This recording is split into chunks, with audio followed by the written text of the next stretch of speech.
Welcome to the Life by Design podcast, where Jessilyn and Brian Persson, struggling to align your financial goals or confidently invest in real estate as a couple? That's why we created this podcast and the Riches, Relationships, and Real Estate program to help you build wealth and strengthen your relationship. Visit weekendwealth.ca to take our quiz and discover your real estate investor type. Let's create the life you deserve together. Today, we're going to talk about creating micro freedom moments through real estate investing, because small wins equals big momentum. So every property you acquire isn't just an investment, it's a step closer to time freedom, financial peace, and living a life on your terms. So what do we mean by micro freedom moments? Those are the little steps forward that bring you closer to your goals, whether that's financially, reclaiming your time, or enjoying more of life as it is. So we're going to break up our micro freedom moment discussions into different areas and share some key points and stories on what we do and how we did it and how we gained more freedom step by step over time while we built our real estate portfolio. So Brian, talk about one of the financial micro freedom moments we've had. Well, one of the ones that I'm pretty sure we've mentioned in other podcasts is just being able to lower our mortgage payments. Because what we did was we borrowed against our property in order to buy real estate. And then with the split off loan from our personal property, the real estate that we bought, the investment we bought, was actually paying for that. So our personal liability towards our own house was drastically lowered, basically. Right. And I think at one point we were paying $600 a month in mortgage payments. I do remember that. And I remember we were on a little local holiday with a dear friend of ours. And we were in the pool talking about mortgages. And she was saying how her mortgage was high. And when she told me her amount, and then I told her mine, and she goes, no, that's not correct. She goes, that's not a month. You must mean a week. I'm like, nope, I mean a month. And she's like, what? Because hers was, I think 5 times that amount of ours. Yeah. And to dial it in, it wasn't like we're living in a $100,000 condo. It was a $500,000 house. Yeah. And, other people living in similar sized houses were probably paying $2,000-$3,000 a month in mortgage payments, and we were paying $600 a month in mortgage payments because the 2 real estate properties we bought from the loan from our personal property was paying for both that portion of the mortgage payment plus paying us cash flow on top of it from the actual real estate. So we were kind of double dipping the real estate investment, both removing expenses from our personal life and also generating some income for ourselves. Yeah, exactly. But to be clear, we paid down our mortgage first. Yeah. And then that obviously opened up equity for us to pull out. So our mortgage was was fully mortgaged again. But we were only paying a portion of it because the rest was through our rental property. So we were living in this grand for us house, but keeping our mortgage payments less than people pay for a 1-bedroom in a house for rent was mind-blowing to people. And I think that was the big eye opener, the micro freedom, or that sigh, that relief, that aha moment was just looking at how low our expenses were, and knowing that, if you got sick, if I got sick, if the kids got sick, if we had to take time off, if there was whatever life crisis that goes on in life, and they will happen, if that ever happened, we knew we already were well taken care of, and our expenses were going to be very, very low because our real estate had taken some of the expenses off the plate and were paying us money. It really gave us this little sense of indestructibility in our financial life, where it was you know what? This is the bottom, is that our expenses are covered. And that's the worst thing that can possibly happen to us. That's an interesting feeling when you get to that point and you're like, I feel sort of indestructible. I mean, not truly, but right. That's the idea behind it, is that, you're just getting that little step towards financial indestructibility. Yeah. So I know this is going back almost 17 years, but do you remember when the first rent deposit hit your account? No, I don't. You want to know why? Because the first rent deposit didn't hit our account. I don't know if you remember this going 17 years back, but the very first renters we put into our very first condo didn't actually pay their first month's of rent. Oh, yes. But when we did finally get them paying. Yeah. Just for the audience, the story is that newbie investors here 17 years ago, we bought the condo, we found tenants, and totally gapped on the fact that we have to like actually be there to move the tenants in, and we ended up being out of town. Yep. for the weekend that they were moving in. So I had a buddy of mine, which is allowed in Alberta anyway, come and put the tenants into the house, into the condo, and the thing is, he didn't know anything about real estate. Not that I knew a whole lot more, but I knew that you needed to collect the rent check. Yeah. And so when they showed up, the couple that was moving in didn't have their first month rent, and they were promising it in about a week. And my buddy let them move in anyway and gave them the keys. And when I found out a couple days later, I was like, "What?" Anyway, long story short, it took about 3 or 4 months to settle out all the rent for that period and for that couple, but they ended up being fantastic tenants and stayed 5 years in our condo. So really happy about that, but it was a little bit of a rocky start. Right. But when the first rent hits your account, you realize, oh, this works. Now, I think that just replays and repeats for every new property we acquire. It's like, okay, yeah, we know for us, because it's a business, that we collect rent every month from all of our properties. But every time we add new doors, it's like that much more rent's going in, and you're just seeing more and it build. And it's like, well, we know this works, but there's still a little bit of an excitement or like a wow factor in there. Yeah, I mean, story of the very first rent we collected aside, one of my favorite times of the any time is the first of the month, because that's when all the rent is coming in, and I see that the accounts all flush back up, and everything is very secure at that point, right? So as rent comes in, I know those properties are now stable for a month, 2 months, 3 months, or 4 months, depending on what kind of float is sitting in that account. And so that's a really good feeling, is just knowing that, you kind of don't have to do anything after that. Like you got to manage the properties, but really once that rent is collected, you're secure at that point. Right. And this is what we're talking about, micro. So yeah, it was the first property, the first month's rent, and then you build on it. We bought the next property, and then there's 2 rents going in, and the next property, and there's 3 rents going in. But each one took micro steps to get to the next action to build the bigger portfolio we have now. Yeah. And this is kind of what we're alluding to with the micro steps, the micro actions, and the micro freedoms. I know the next one's a big one for us, and that's time micro freedom moments, because that was our biggest goal, was to just have more time freedom for us and our family. And our big one was to be able to spend more time with our kids, right? And now, like for example, this year our oldest graduated grade 6, and the grad was at 10:30 in the morning on a weekday. And we got to go. I mean, don't get me wrong, the gymnasium was full, so a lot of parents were there, but I'm guessing many of them had to take the time off, and you have to use your vacation day or it's unpaid or whatever. But when you got real estate funding your life, there's freedom there. Yeah. And I think that comes into a little bit of the personality of a real estate investor, where I find them to be a little bit unreasonable, in the sense that like they're unreasonably going and attacking life.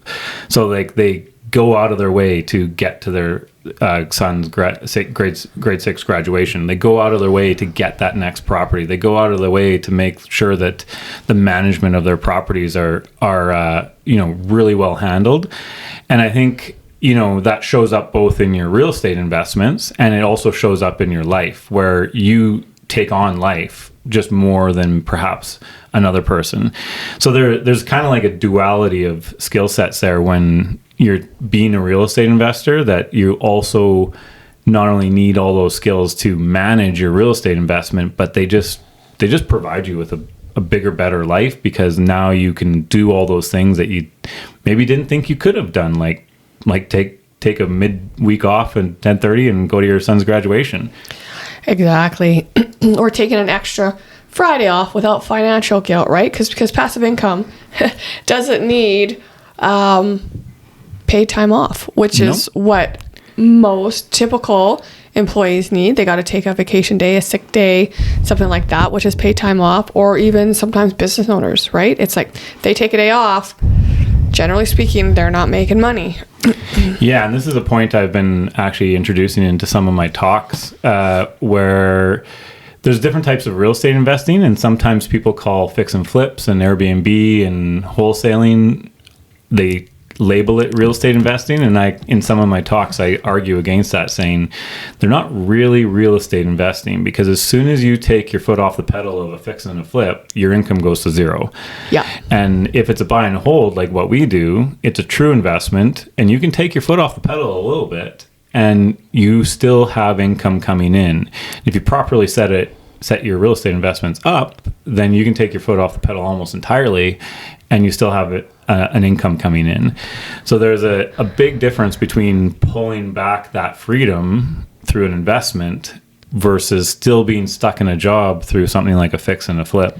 Yeah, I would agree that a fix and a flip is a job. It's active. If you're not actively working in it, you're not actively making money. Whereas you can have real estate and own it, and you actually don't have to actively work in it. I mean, you can outsource certain components like management and you still make money. Yeah, and for those of you out there who are doing fix and flips, nothing against them. No. Fantastic way to build capital. The problem is that if you ever do want to reclaim your time, if you ever do want to like get these micro freedom moments starting to build up in your life, you need to find a way to take that capital and put it into something that's going to work in your sleep, and that you don't have to keep having your foot on that gas of your fix and flip to make sure that it keeps going and keeps going and keeps going. Yeah, maybe take a few fix and flips, take the cash from that and do a burr. Yep. It's a fantastic strategy. Yep. And taking more vacations. That was another big one for us with our family multiple times a year. We kind of put a little bit of a hold on taking family vacation when our boys were very young. We just couldn't be bothered with completely filling the trunk with all the gear you need for babes. It was way too much. It was so much. And, you know, they need so many naps. They got to eat certain times. It's like, you're practically staying in your condo or your hotel anyway. So I'm like, nope, we're going to wait till they're a little bit older.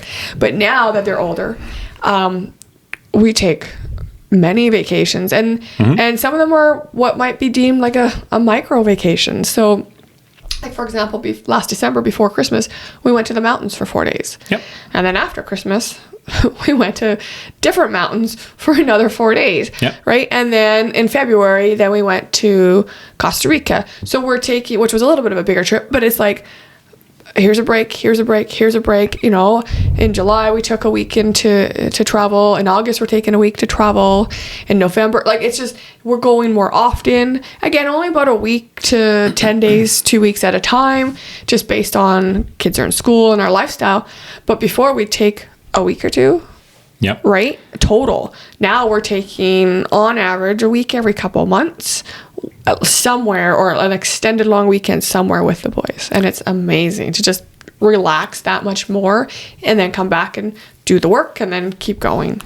Yeah. And the lesson we learned there was that we should actually do what you're saying we're doing now. Because only a couple of years ago did we ever decide, like, hey, you know what? Why are we busting our humps in all this real estate investing and not taking anything from it? Yeah. We were just constantly recycling the money back into the real estate. We were constantly, trying to build the portfolio more. And then we were like, we're working our butts off here, and this real estate is not really paying us anything. I mean, there was this large real estate portfolio out there, but really none of it was coming into our own pockets or providing, a bigger, better life. And so we're like, that's it.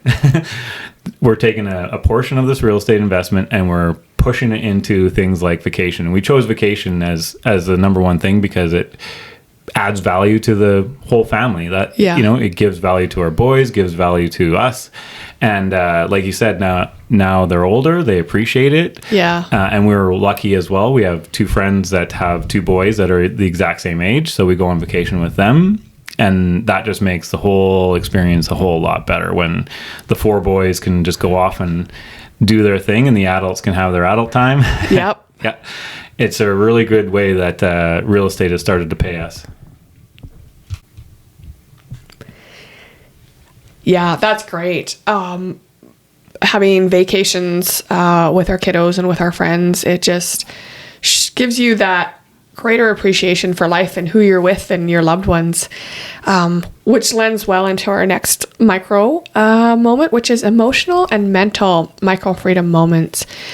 That feeling where you're no longer stuck in your job that you don't love, it gives you peace of mind. Mm-hmm. Yeah, and we talked about it earlier in the episode, that the idea that real estate can take care of you and can pay your bills, and maybe not all your bills right away, but like a lot of your bills, and just that feeling that you just like don't have to be in a job if you don't need to. You can, for us, the big thing was we actually took pretty well 2 years off with very little income, but our real estate funded a lot of that so that we could go and start actually 2 different businesses, one with partners and one on our own. And that would not have been possible if we didn't have that freedom to have that like lack of expenses, that lack of a need for a job and not living paycheck to paycheck. Yeah, and that lends well into how to find peace in every moment. And I say that because after that 2-year hiatus we took to build up some other properties, I shouldn't say hiatus, we were working hard. But we decided to go back and get contracts from our previous industries in our fields. And I remember back in 2019 when I left that industry, at that time I decided I'm out for good. I'm leaving it. I'm done. I was so burnt out. So when I went back 3 years later in 2022, I went back with a different mindset, a different mentality around it. And I'm pretty sure we talked about this in previous episodes as well, but now I'm just at peace. I'm still doing the contract and I love it so much more than I would have before, just based on finding peace in the moments of what it offers and all the opportunity it brings me, including funding our real estate, right? Like it helps me invest more when I'm making that money, but I also, enjoy being around people and mentoring, and it gives me the platform to work with tons of individuals. I mean, my team's over 20 right now and it's growing, and before I probably would have been a little more angrier about it or like resented some of it or some of the people on the team, whereas now I embrace it, going, I get the opportunity to work with these people and have some influence and some positivity in their life. And even if there's some things about some of them that I don't particularly love, because we all get those in the workplace, I look at, okay, well, instead of being before where I'd be like, why are you like that? Like, stop, and it's like, well, I can't change them, but I can accept the parts of them that I do appreciate and what they offer and bring to the project, and just realize that we all have our quirks and it's nothing personal, and just learning to live with it gives you so much more peace in your day as well. Yeah. And so over those 2 years, really what happened is that we built ourselves up. We created new Jessilyns and new Brians to be the people we needed to be into the future. So if we didn't have that time and that freedom that the real estate allowed us, then we would never have been able to like build ourselves up into the people we wanted to become, because you're stuck in the rat race. You're going to work, you're coming home, you're making supper, you're getting the kids ready for the next day, you're doing whatever. You maybe at the end of the day have like a half an hour to an hour to do whatever. Well, the real estate allowed us like that freedom of time in order to like be who we needed to be. And now you go back into the exact same situations, and same thing with me, like stuff just doesn't bother you in the same way because you were able to like build yourself up into a bigger, better person. So it is very difficult to do when you have life coming at you constantly. Agreed. And when you can get that time to look at people from a different lens, it's just an incredible feeling, and just the gratitude I feel, even where I'm a volunteer and on the board that I'm on. Again, remembering on boards, I've been on boards off and on for years, just remembering sometimes just being so frustrated with some of the people on the boards. And now, while there are frustrations that come through, I don't really let them get to me now. And I'm just looking and being like, okay, no big deal. How do we work through this? What are some solutions? And now I'm finding in the current position I'm in for my volunteer work, a lot of the women are coming to me being like, wow, you're so patient. Like, how do you do it? And now I get the opportunity to mentor them, right? Because I remember being one day back in their shoes, being where I was not going to tolerate that crap. Right now I'm just like, nope. Just look at it from this angle, and if you can do it like this. And now more and more women are coming to me, asking for advice to help them figure out situations and how to deal with things and their patience and their mindset. So it just come full circle, and it's a great space to be in. You mentioned something too, looking at people through a different lens. And I think that time that we had allowed us to look at ourselves through a different lens. Yes. Which goes to things like imposter syndrome and other stuff. Where, now that you are a real estate investor, and if you become a real estate investor, if you're listening to this podcast and you're thinking about becoming one, or you are one, there are many different layers and levels to being a real estate investor. And every level you get to just like hacks a little bit more of that imposter syndrome away, and you just become more confident and more fluid in your life, and less things bother you. It's just a great feeling to just be able to move kind of powerfully through life rather than a little bit more hesitant and perhaps even scared. 100%.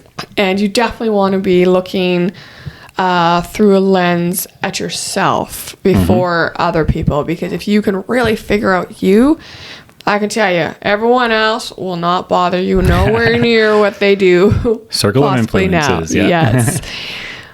All right, going to roll into our final micro freedom, which is lifestyle, which kind of wraps up everything we've been talking about, because it doesn't matter if it's financial, time, emotional, mental, that all is going to impact your lifestyle one way or another. But lifestyle micro freedom moments, like using, like we said, rental income to fund a short getaway. Before we mentioned, we rarely took a holiday, and we definitely didn't utilize our rental income for it. We'd use our active income where we were working, but now we're like, wait a minute, we're working hard for this can fund our getaways. Retirement sooner than expected is another micro freedom moment. For us, it's a great feeling to just know that the minimum retirement we're going to have is equal to our current property value right now today. And that's assuming no appreciation, no anything happening into the future, which is absolutely going to happen. Real estate prices always go up.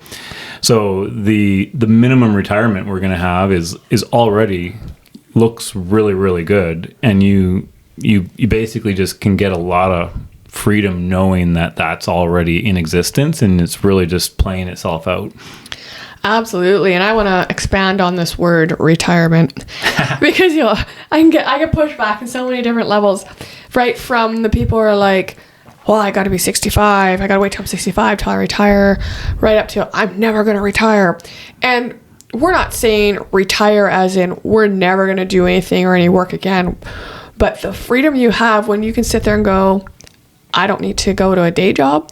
I don't need to run a business. I can choose to do what I want with my day, to me, is retirement. And if I choose in that day to buy more real estate or to help someone else invest in real estate, that's okay, because I can do it. I can choose not to do it. But it's the freedom of the choice there is where I love, instead of the word of what people are traditionally known for when it comes to retirement. And that's how I define retirement. It's like being able to choose what you want to do. I would not choose to sit around and do nothing in retirement. Yep. That would make me mental. So I don't believe I'll ever retire, but at least I can choose like the volume and the difficulty, like how difficult whatever task I am taking on is, and not have like sometimes what happens in life is just too much stuff happens, and not have that have to happen to me. Rather, I can choose to have it happen to me, and I can pick and choose what is actually going to be in my life. Absolutely. So the most important takeaways from what we discussed today, I'd say mine is, remember, micro, it's small. So taking one small action every day adds up to big wins, and every win gets you more freedom. And for me, it's just that most people wait for the big payoff of real estate investing, and I would encourage you to embrace all the micro freedom moments of real estate investing. Like we mentioned earlier, having real estate pay for your mortgage payment. Just stack those little wins up day after day. Thanks so much for tuning in. Listen for more real estate investing stories in the next episode of the Life by Design podcast. Before you go, don't forget to visit weekendwealth.ca to take our quiz to discover what type of real estate investor you are. We release new episodes every 2 weeks, so be sure to hit that subscribe button on your favorite podcast app. Thank you for joining us on this journey to create your life by design. Thanks again for listening. It's been a pleasure being with you today.